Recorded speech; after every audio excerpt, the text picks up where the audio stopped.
বৃষ্টির সন্ধ্যায় কিছু টেস্টি খেতে ইচ্ছা করছিল, তাই বানিয়ে ফেললাম ছোটোবেলার সেই স্কুলের টিফিন চাউমিন।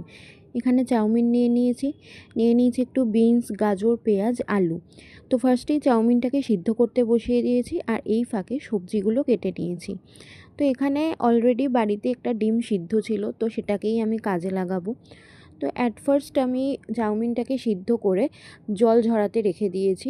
এখানে একটা ছোট্ট টিপস, এই সময় তোমরা চাউমিনটার মধ্যে একটু সর্ষের তেল মাখিয়ে রেখে দেবে, তাহলে চাউমিনটা ঝরঝরে হবে। এবার ইন্ডাকশানে কড়াইটাকে বসিয়ে তার মধ্যে তেল দিয়ে সমস্ত কেটে রাখা সবজিগুলো আমি দিয়ে দিয়েছি, আর তার মধ্যে দিয়ে দিয়েছি একটু বেশি করে হলুদ আর লাল লঙ্কা গুঁড়ো। তোমরা সবার মনে আছে তোমাদের যে আমরা স্কুলে যে চাউমিনটা নিয়ে যেতাম সেটা কিন্তু বেশ হলুদ রঙের হতো। তো সবাই মিলে ভাগ করে খেতাম, সত্যি সেই দিনগুলো খুব ভালো ছিল। তো এবার ভালো করে সবজিগুলোকে একটু নেড়ে চেড়ে তার মধ্যে দিয়ে দিয়েছি কেটে রাখা পেঁয়াজ, দিয়ে ভালো করে সবটা মিক্স করার পর, এটা আমার একটা টিপস, তোমরা কাজে লাগাতেও পারো।